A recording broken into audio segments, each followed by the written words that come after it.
Daniel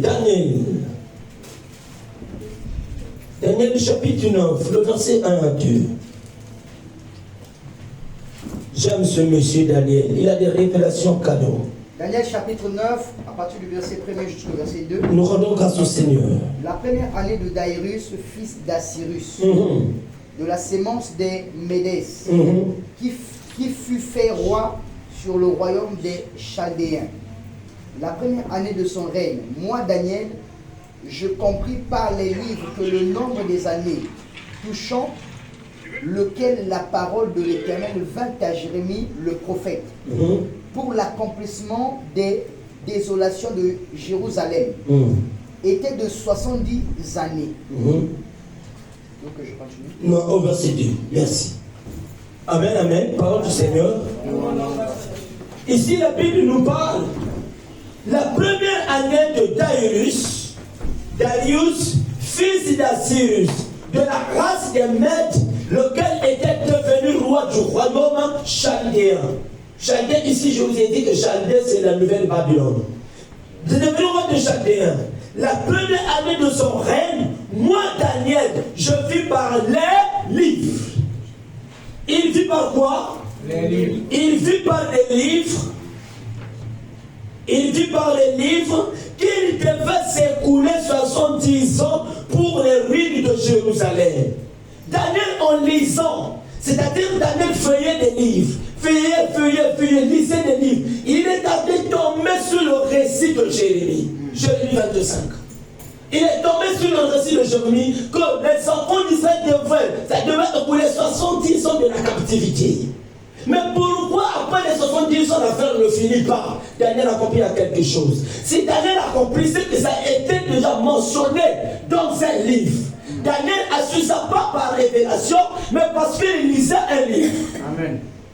Mais je voulais dire à quelqu'un, il y a d'autres personnes que leur vie est mentionnée quelque part. Parfois ta souffrance, c'est parce que ça a été déjà mentionné dans un livre quelque part. Tu es en train de vivre seulement l'interprétation de la souffrance qui aurait été déjà décrétée.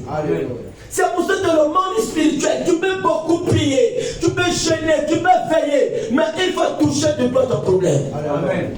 Sinon, tu vas jeûner et prier, mais en vain. Le grand problème, ce n'est pas d'abord de chasser les démons, chercher le lieu où le démon te répète facilement. Amen. Ici, Daniel a lu, il dit, la première année de son règne, moi, Daniel, je vis par les livres qu'il devait. On connaît tous le français. Qu'il devait. C'est quoi quel temps? Qu'il devait s'écouler 70 ans pour les ruines de Jérusalem. D'après le nombre des années dont l'Éternel avait parlé à Jérémie le prophète. Donc Dieu avait déclaré qu'après les 70 ans, il devait épurer Jérusalem. Les enfants devaient aller en captivité. Après les 70 ans, ils devaient revenir et construire Jérusalem. Mais Daniel, en observant, il a compris que non, l'affaire perdure toujours. Mais qu'est-ce qu'il ne va pas? Parce que Dieu dit dans les annales que Israël est mon peuple. Je suis leur père, leur roi, et ils sont mon peuple. Mais pourquoi un peuple de Dieu peut souffrir autant? C'est qu'il y a quelque chose. Daniel fait recours au livre. Si tu dois faire recours à un livre, le meilleur livre qui explique la notice de la vie humaine, c'est la parole. Alléluia. La parole de Dieu, c'est notre notice. Alléluia. Dans chaque document, dans chaque carton, chaque boîte qu'on achète à la pharmacie, il y a une notice. Pour bien l'utiliser. Pour bien utiliser ta vie, la notice, c'est la parole. Si tu sors hors la parole, tu tombes à côté. Daniel a fait référence. Il y a des vies écrites déjà quelque part. Il y a les souffrances des gens mentionnées déjà quelque part. Et l'autre a commis l'erreur de Christ sur une petite pancarte que celui-ci est le roi des Juifs. Les sacrificateurs sont venus voir le roi à lui. Ils disent que j'ai écrit, c'est écrit. Bien aimé, la vie de... Écoutez, lisons le livre de Matthieu chapitre 2, verset 3 à 6. On va comprendre bien les archives. Il y a des archives maléfiques où on a mentionné déjà ton nom, que non, le jour-là, celui-là ne veut pas se marier. Mais toi, pour se marier, il faut brûler ces archives. Amen. Matthieu chapitre 2, verset 3 à 6. Lisez s'il vous plaît. Je ne vais pas seulement simplement que je lise. Mais le roi Hérode l'ayant... Vas-y, oui. Mais le roi Hérode l'ayant ouï dire, en fut troublé, et tout Jérusalem avec lui, et ayant assemblé tous les principaux sacrificateurs et les scribes du peuple, ils sortit d'eux où le Christ devait naître. Yes. Et ils lui dirent à Bethléem de Judée, car il est ainsi écrit par le prophète. Et toi, Bethléem, terre de Juda, tu n'es nullement la plus petite parmi les gouverneurs de Juda, car de toi sortira un conducteur qui paîtra mon peuple Israël. Oh, acclamons Jésus, acclamons Jésus.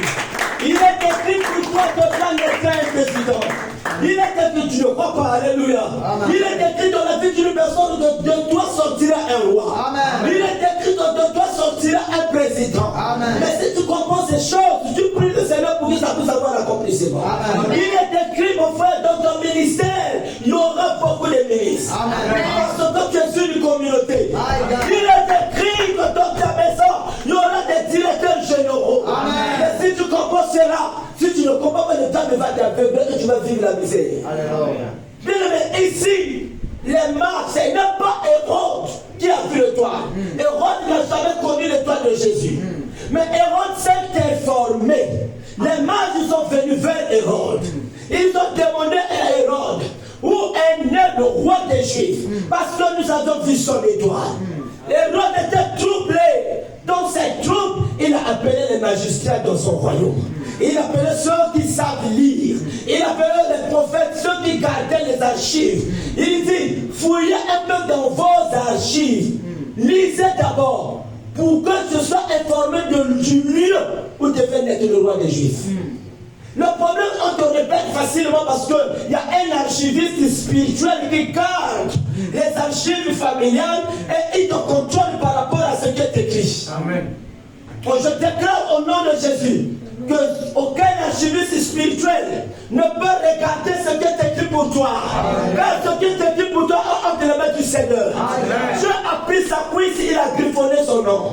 Il a griffonné notre nom sur sa cuisse. Oh, celui qui me voit la cuisse d'un mari, ce n'est que sa femme. My God. Amen. Oh Dieu, alléluia. Ce n'est que l'épouse qui peut regarder la cuisse de son époux. C'est que nous sommes l'épouse. Mais il y a quelque chose qui est écrit sur la cuisse du nom de Marie. Et cette nom, ce n'est que Dieu qui connaît d'abord. Amen. Tu vois, pour l'heure, sois dans le cache-toi. Le jour où tu vas découvrir, c'est le jour où tu seras dans les ailes avec le mari. Là où il va te monter la cuisse. Amen. Mais pour l'heure, on ne voit pas jamais la cuisse parce qu'on est encore fiancé. Oh, alléluia, acclame Jésus. Alors parce que l'Esprit nous prépare. J'aimerais dire à quelqu'un, l'Esprit te prépare maintenant. Oh, j'aimerais dire à quelqu'un, les mages sont venus, ils ont dit à Hérode.